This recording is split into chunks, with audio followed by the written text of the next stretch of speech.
Assalamualaikum warahmatullahi wabarakatuh. Perkenalkan nama saya Putri Artika Sari, NIM 230201010141, kelas MJ 401, mata kuliah Perekonomian Indonesia, dosen pengampu Bapak Dr. Joko Suharyanto.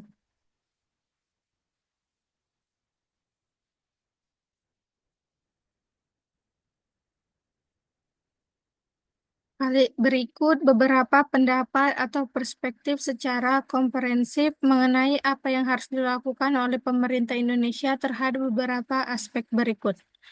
Satu, kebijakan fiskal, dua, kebijakan moneter, tiga, kebijakan utang luar negeri. Yang pertama, saya akan menjelaskan tentang kebijakan apa itu kebijakan fiskal. Untuk menghindari middle income trap, kebijakan fiskal Indonesia harus berorientasi pada peningkatan daya saing ekonomi, efisiensi pengelolaan anggaran, serta penguatan investasi yang berkelanjutan. Berikut beberapa langkah yang dapat diambil oleh pemerintah. Satu, investasi infrastruktur dan teknologi. Pemerintah perlu terus meningkatkan investasi dalam infrastruktur fisik dan digital, pembangunan jalan, pelabuhan, bandara, serta jaringan telekomunikasi yang canggih akan meningkatkan konektivitas dan mendukung pertumbuhan industri bernilai tambah tinggi. Dua, reformasi sistem perpajakan. Meningkatkan efisiensi pajak dengan memperluas basis pajak, mengurangi ketergantungan pada sektor tertentu, serta memberikan intensif bagi industri inovatif yang berkontribusi pada peningkatan produktivitas ekspor. Yang tiga, optimalisasi pengeluaran pemerintah. Pemerintah harus memastikan belanja negara difokuskan pada program-program produktif seperti pendidikan berkualitas tinggi, riset dan pengembangan, serta penguatan sumber daya manusia. Subsidi yang bersifat konsumtif harus dialih ke subsidi yang mendukung daya saing. Empat, mendorong investasi swasta dan asing. Regulasi yang fleksibel dan ramah bisnis akan meningkatkan kepercayaan investor. Pemerintah dapat menciptakan bagi investasi dalam sektor-sektor strategis seperti manufaktur, berteknologi tinggi, ekonomi digital, dan industri. Lima, meningkatkan efisiensi BUMN. Badan Usaha Milik Negara atau BUMN harus dikelola dengan prinsip bisnis yang lebih profesional agar tidak membebani anggaran negara. Privatisasi sebagian aset serta peningkatan transparansi dan akuntabilitas bisa membantu mendorong pertumbuhan ekonomi lebih sehat. Jika kebijakan fiskal difokuskan pada peningkatan produktivitas dan inovasi, Indonesia bisa keluar dari jebakan pendapatan menengah dan melangkah menjadi negara maju dengan ekonomi yang berdaya saing tinggi. Kedua, kebijakan moneter.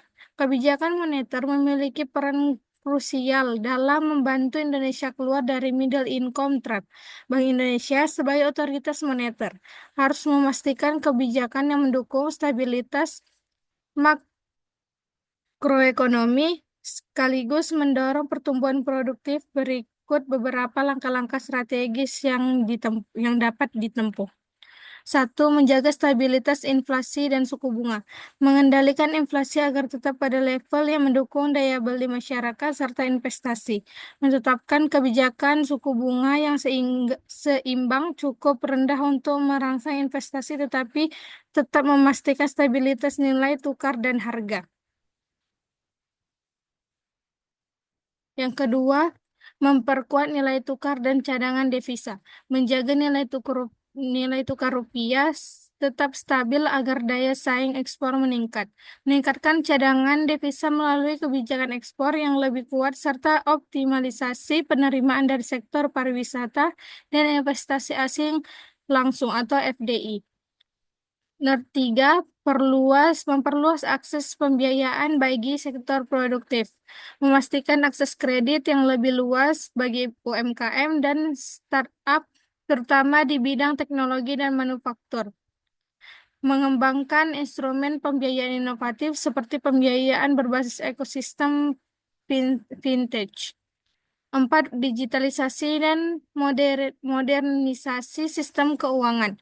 Mendorong digitalisasi perbankan serta inklusi keuangan, sehingga lebih banyak orang dan usaha kecil bisa terlibat dalam ekonomi formal. Memanfaatkan teknologi blockchain dan artificial intelligence dalam sistem keuangan untuk meningkatkan efisiensi dan transparansi. 5. Mendorong investasi berorientasi produktivitas. Memastikan kebijakan moneter tetap mendukung investasi yang berdampak besar terhadap peningkatan produktivitas nasional. Mengembangkan pasar modal yang lebih stabil agar dapat menjadi sumber pembiayaan jangka panjang bagi industri strategis. Dengan kebijakan moneter yang adaptif dan inovatif, Indonesia bisa meningkatkan daya saing ekonominya dan mempercepat transisi dari negara berpendapatan menengah menjadi negara maju. Yang ketiga, kebijakan utang luar negeri. Kebijakan utang luar negeri harus dikelola secara bijak agar dapat menjadi katalis bagi pertumbuhan ekonomi tanpa menciptakan beban finansial yang berlebihan di masa depan. Berikut beberapa strategi yang dapat diterapkan oleh pemerintah Indonesia untuk memastikan utang luar negeri digunakan secara produktif. 1. Menggunakan utang untuk investasi yang produktif. Utang luar negeri harus diarahkan ke sektor-sektor yang mendorong peningkatan produktivitas seperti infrastruktur, teknologi pendidikan, dan penelitian. Menghindari penggunaan utang untuk pengeluaran konsumtif yang tidak menghasilkan nilai tambah ekonomi. 2. Memastikan transparansi dan akuntabilitas pengelolaan utang. Pemerintah harus memastikan bahwa setiap utang yang diambil memiliki rencana pembayaran yang jelas serta mekanisme pemantauan yang transparan. Meningkatkan audit independen untuk memastikan utang digunakan sesuai dengan tujuan pembangunan. Nomor 3, diversifikasi sumber pembiayaan. Tidak bergantung hanya pada utang luar negeri, tetapi juga mengembangkan skema pembiayaan alternatif seperti kerjasama publik swasta atau PPP, sovereign wealth fund, dan obligasi hijau. Mendorong investasi langsung asing atau FDI sebagai sumber modal tanpa perlu mengambil utang tambahan. 4. Mengendalikan risiko utang dan stabilitas fiskal.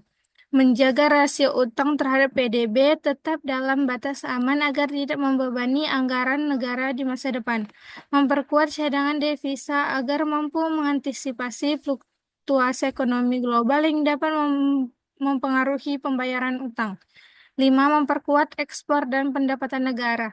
Menyusun kebijakan yang mendorong peningkatan ekspor produk bernilai tambah tinggi agar dapat meningkatkan pendapatan negara untuk membayar utang dengan lebih baik.